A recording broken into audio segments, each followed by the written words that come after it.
Thank you so much for joining us for this episode of Leading Change. My name is Emma, and I've got Dave with me today. And we're going to be talking about how the shift that we're seeing to predicting risk and protecting against it is really giving us a whole new way of interacting with policyholders when it comes to that carrier policyholder relationship.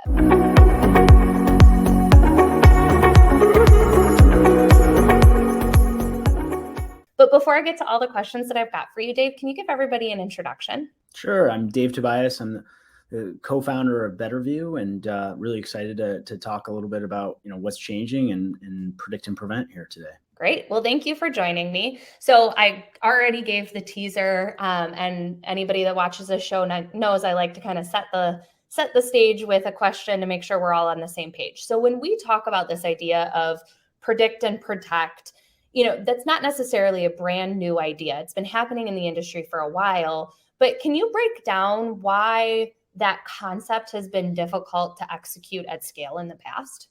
Yeah, no, the predict and prevent and the concepts around that have existed for a long time. I grew up in the insurance inspection industry. So in that industry, lost control, boots on the ground, looking for issues on site, issuing what we will call recommendations. So, fixes, recommendations for change to lower the risk profile and ultimately prevent a loss, right? This is not new, but scaling that is very difficult. Boots on the ground, it's expensive, it's slow, current workforce conditions, right? Getting enough people out there to do that, it just does not scale at all. So what's changed is this ability for geospatial data like BetterViews and others to really impact it, to allow you to predict and prevent without sending somebody out. We can identify things on a property, roof problems, debris in the yard, whatever it might be, and identify those things remotely. We can issue recommendations, or we can issue, conditions that could be changed that can be shared with the insured or the agent. And then we can automatically follow up to see if those things have happened. Have you cleared up the debris in your yard? Yes, the system can see that you've done that, all with no touch, right? With the insurance carrier not having to send somebody out, right? And that's what's really fundamentally changed here. The technology allows you to scale, predict, and prevent, which you otherwise could have only done by sending out more people, right? And so that's the exciting kind of new change to the market off a concept that's generally somewhat old. So when we take a look at that, we talked about that idea of being able to scale this older concept in a new way through technology. Can you talk a little bit about the types of technology that are really allowing us to do this in a new way? Yeah, I think, it's a couple things, right? It's an influx of geospatial data. So that could be imagery. And like in our world, we think about manned aerial imagery, satellite imagery, and other types, right? Street view, and so on and so on. So there's more and more imagery available, and it's available at a higher cadence. So we can get a refresh on that imagery more often. But there's also more data related to a property or an insured that's available, right? Everything from what is in that building, what are the business characteristics, it's a restaurant, does it have a bar, a nightclub, and things like, we have partners like Carpe Data, right, that pull a lot of these things that might not be related to the condition of the property, but the overall risk of the insured, or data from Equifax for that matter, right? So like there's more and more data available around buildings. There's more data around sort of insureds, businesses, and all the different flavors of who might be in that building. But putting those together can be complicated, and that's where companies like BetterView come in, is extracting interesting insights from the imagery and from the other data, and meshing the conditional information together with the data around the insured or the business, right? Putting those things together gets really, really interesting, gives you a very holistic view of the risk. So back to my initial introduction, I said that we were going to talk about this concept and then ultimately bring it back to that idea of how this data and our insights are able to improve the relationship between the carrier and their policyholders. Can you talk a little bit about how this paradigm is shifting in terms of how we interact with our customers? Yeah, I think consumers today expect more from their brands, just generally. We're used to instant gratification, getting groceries delivered, Ubers at your door, food delivery, right? You expect more contact, right? And historically, that hasn't really played out as much in insurance, especially on the lower premium policies, right? The homeowners or the small commercial. So I think in this world where we have the ability to do it, so the technology allows us to get access to this data in a scalable fashion that otherwise you wouldn't have been able to do without sending out people. But you also have, changing climate, right? You have more severe weather events happening all the time and in areas that maybe historically didn't have it. So to kind of be able to respond to this environment, we as an industry need to become partners in risk management with the insureds.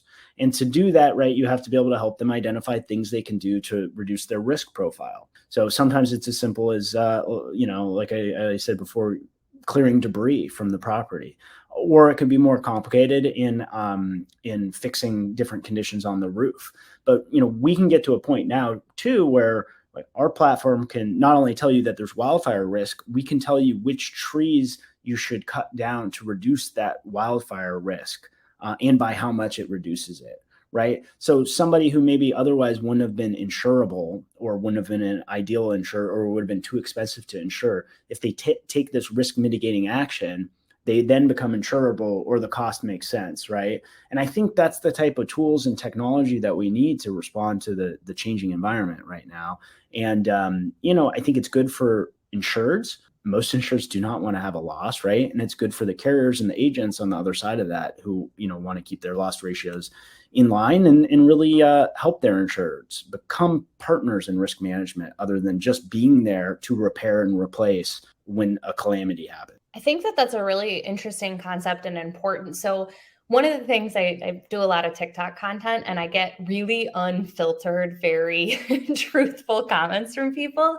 And I recently made a post about like innovating in the insurance industry and got a lot of like angry comments of how dare you like work in that industry.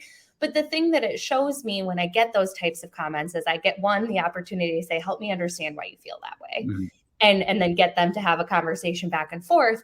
But it also shows that there is still a lot of like kind of adversarial, like this is a requirement that I need to have insurance rather than that partnership of like, you're here to protect me. You're offering me insights that help me, eliminate or reduce risk and really here to help protect, and changes that dynamic because let's face it, not a lot of people want to interact with their carrier if they're not having a claim, but this gives us an opportunity to interact in a way that's positive and helps that policyholder feel like that's a partnership, as you were saying, as opposed to I'm here to accept your premiums and let's hope I pay your claim, which we know most insurers are there to pay what they owe.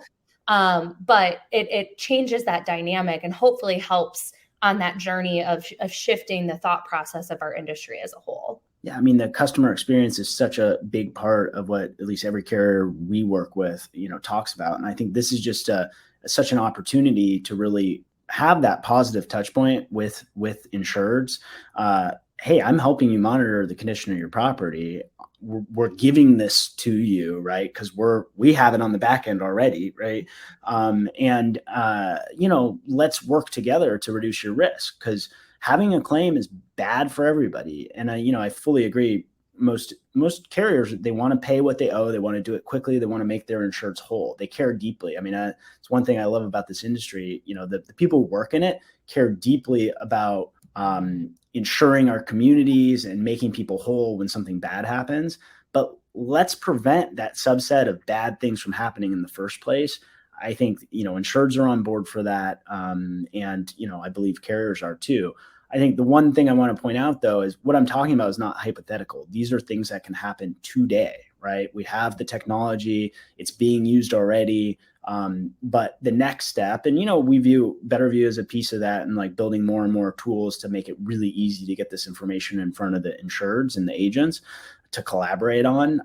But like it can happen now. Right. And I think because of the extreme weather events that are all across the country right now and wildfires, every peril you can imagine, right, we have to do something. I think this is a good opportunity to do it in a positive way.